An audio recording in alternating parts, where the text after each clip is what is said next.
13 अगस्त 2026 आज की बड़ी खबरें। नमस्कार, आप देख रहे हैं आज की बड़ी खबरों में सोलर एक्लिप्स से लेकर Ladakh earthquake, education scholarships, artificial intelligence, health technology, cyber crime, monsoon disaster और ग्लोबल अफेयर्स तक के कई मुद्दे जो सिर्फ खास नहीं बल्कि हमारी समाज और रोज़मर्रा की ज़िंदगी में इसका क्या असर है ये भी हम समझते हैं। स्पेन में सदी का पहला टोटल सोलर एक्लिप्स आया है। स्पेन और पुर्तगाल में लाखों लोगों ने टोटल सोलर एक्लिप्स देखा। यह एक्लिप्स उत्तरी और मध्य स्पेन तथा पुर्तगाल के बड़े हिस्से में दिखाई दिया और ग्रीनलैंड तथा आइसलैंड के कुछ हिस्से से भी यह गुजरा। सोलर एक्लिप्स तब होता है जब मून जो है सन और अर्थ के बीच में आ जाता है और सूर्य का प्रकाश पृथ्वी के कुछ हिस्सों तक पहुंचने से बाधित होकर रुक जाता है। आज साइंस सिर्फ किताबों तक सीमित नहीं है। ऐसे एस्ट्रोनॉमिकल इवेंट्स लोगों को साइंस, एस्ट्रोनॉमी और स्पेस एजुकेशन से जोड़ते हैं। जिस चीज़ को समझने की कोशिश करते हैं उससे डर कम होता है और क्यूरियोसिटी ज़्यादा पैदा होती है। सोलर एक्लिप्स डरने की चीज़ नहीं है, ये एक साइंस है। क्यों सोलर एक्लिप्स में सावधानी बरतने की जरूरत है, ये एक साइंस है। सोलर एक्लिप्स में जब सूरज की किरणें बाधित होती है तो कुछ किरणें जो लॉन्ग रेंज की होती है, जिनका वेवलेंथ ज़्यादा होता है, वो ही पृथ्वी तक पहुँचती है उस समय में, और वो जो है हमारी आँखों को नुकसान पहुँचा सकता है और भी दूसरे स्किन के प्रॉब्लम हो सकते हैं। यही साइंस है और इसीलिए उससे, चूँकि पहले इस तरह का साइंस डेवलप नहीं था तो उसे डरने को कहा गया क्योंकि उसके इफेक्ट पाए गए थे। लेकिन अब उसे डरने की आवश्यकता नहीं है, अब आपको सावधानी बरतने की आवश्यकता है।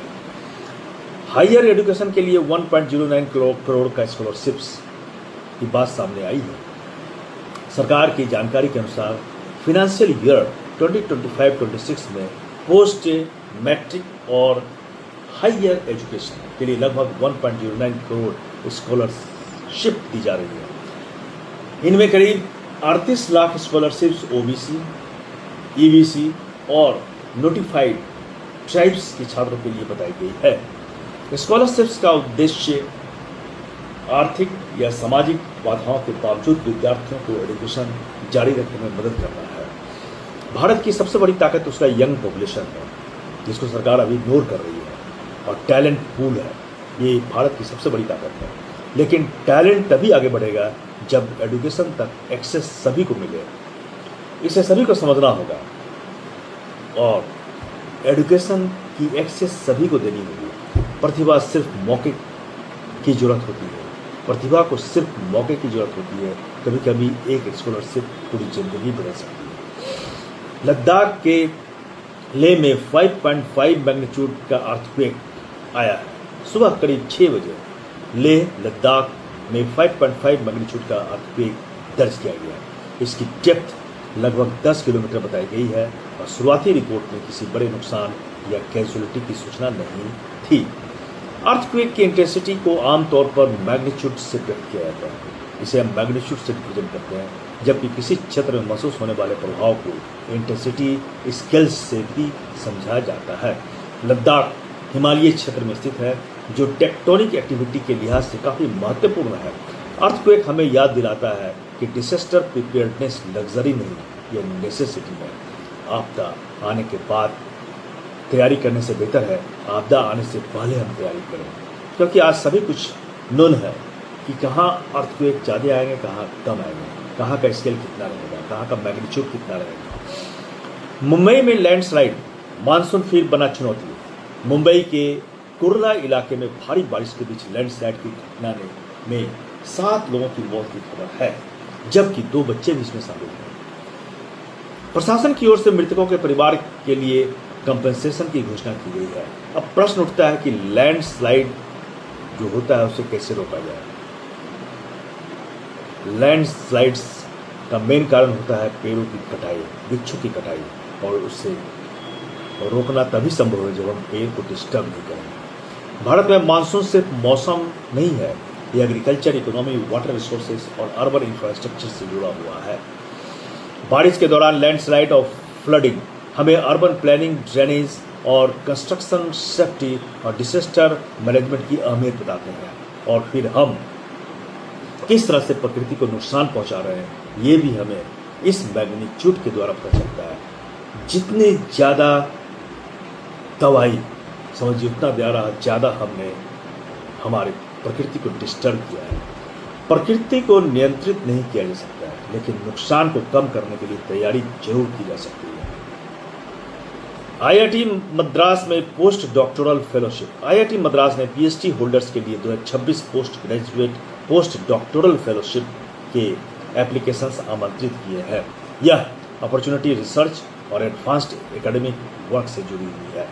पीएचडी के बाद पोस्ट डॉक्टरल रिसर्च एकेडमिक और साइंटिफिक रिसर्च का एडवांस्ड स्टेज होता है। भारत का फ्यूचर सिर्फ ग्रेजुएट्स नहीं है, बल्कि रिसर्चर्स, साइंटिस्ट और इनोवेटर्स, ये सभी मिलकर भारत के फ्यूचर्स को बनाने वाले हैं। डिग्री आपकी जर्नी खत्म नहीं करती है, कई बार वह आपकी असली लर्निंग जर्नी की शुरुआत करती है। वेरेबल टेक्नोलॉजी अब हेल्थ मॉनिटरिंग की ओर बढ़ रहा है। गूगल की नई वेरेबल हेल्थ फैसिलिटी फीचर्स में इंसुलिन रेसिस्टेंस ट्रेंड्स को ट्रैक करने की दिशा में काम जारी है, इसकी बात सामने आई है। ऐप यूजर्स को चेंजेस के संकेत मिलने पर लाइफस्टाइल चेंजेस या डॉक्टर से कंसल्टेशन पर विचार करने का भी अलर्ट इसमें आ सकता है। इंसुलिन रेसिस्टेंस का संबंध शरीर के इंसुलिन के प्रति कम सेंसिटिविटी है, यह दर्शाता है, और यह आगे चलकर टाइप 2 डायबिटीज़ के रिस्क से जुड़ सकता है। ये भी हमें इसे समझने में मदद मिलती है। टेक्नोलॉजी हेल्थ मॉनिटरिंग में मदद कर सकती है, लेकिन वेरेबल डिवाइस डॉक्टर का रिप्लेसमेंट नहीं है। डॉक्टर का रिप्लेसमेंट उसे कतई नहीं मानना चाहिए। टेक्नोलॉजी आपको सिग्नल दे सकती है, लेकिन सही डिसीजन के लिए आपको ह्यूमन एक्सपर्टीज की अभी भी जरूरत है। नोएडा में जीएसटी अफसर बनकर 29 लाख की ठगी की गई। नोएडा में 5 लोगों को कथित तौर पर जीएसटी ऑफिसर्स बनकर एक व्यक्ति से 29 लाख एक्सटॉर्ट करने के आरोप में एक व्यक्ति को गिरफ्तार किया गया है। अब फ्रॉड सिर्फ फेक कॉल्स तक सीमित नहीं है। क्रिमिनल्स, सरकारी अधिकारी, बैंक ऑफिसर्स और इन्वेस्टिगेटर्स बनकर लोगों को डराने की कोशिश करते हैं।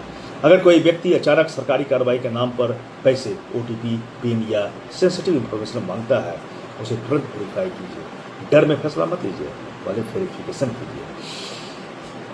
दिल्ली में पुराने डीडीए हाउसेस के रीडेवलपमेंट की मंजूरी मिली है। डीडीए ने दिल्ली के कुछ 50 साल पुराने 2 स्टोरी हाउसिंग यूनिट्स के रीडेवलपमेंट को मंजूरी दी है।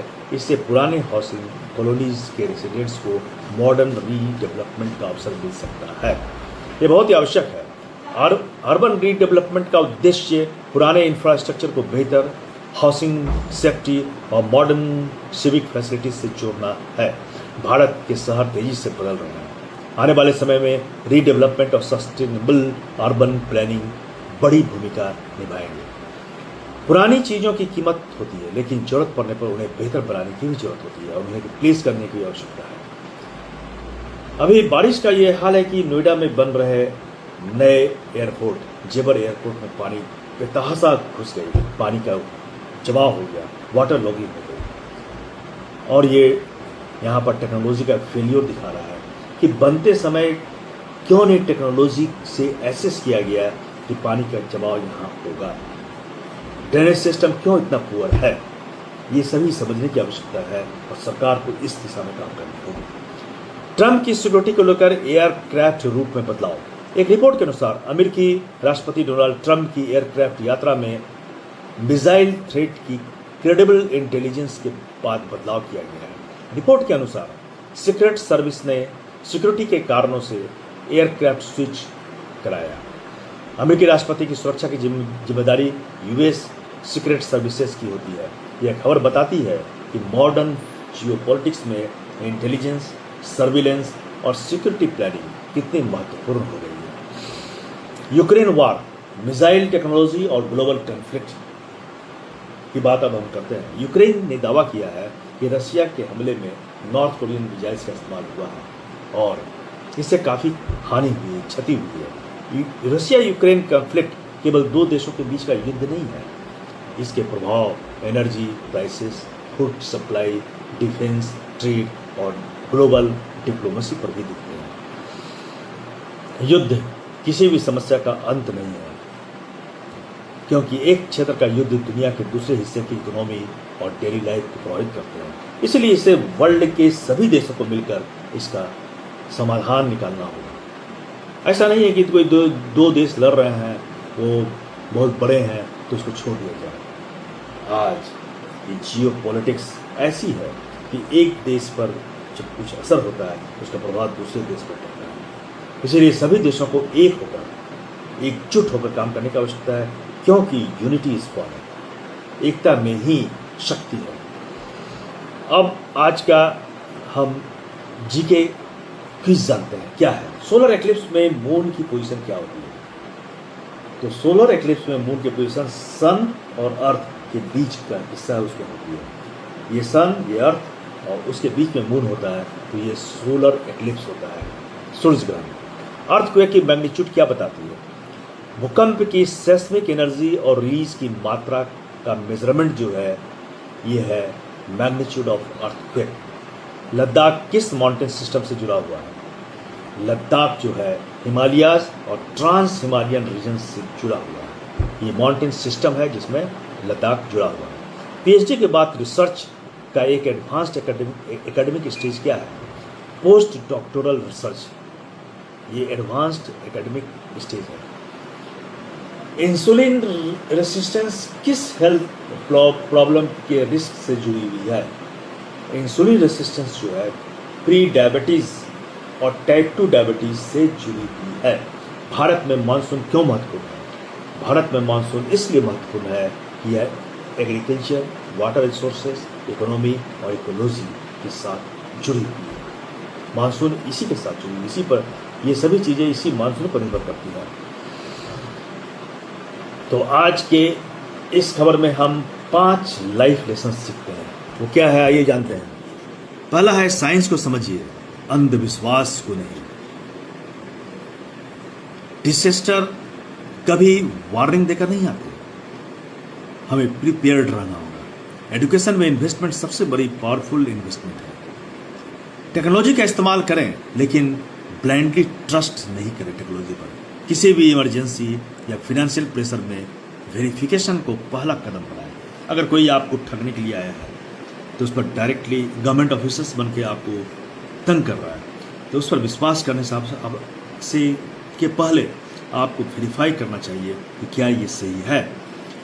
तो ये थी आज की बड़ी खबरें, लेकिन हमारा उद्देश्य सिर्फ हेडलाइंस बताना नहीं है, बल्कि हर खबर के पीछे छिपे जनरल नॉलेज, सोसाइटी और लाइफ लेसन्स को समझना है। क्योंकि न्यूज सिर्फ यह नहीं बताती कि आज क्या हुआ है, अच्छी न्यूज हमें सिखाती है कि कल के लिए हमारा क्या प्लानिंग है।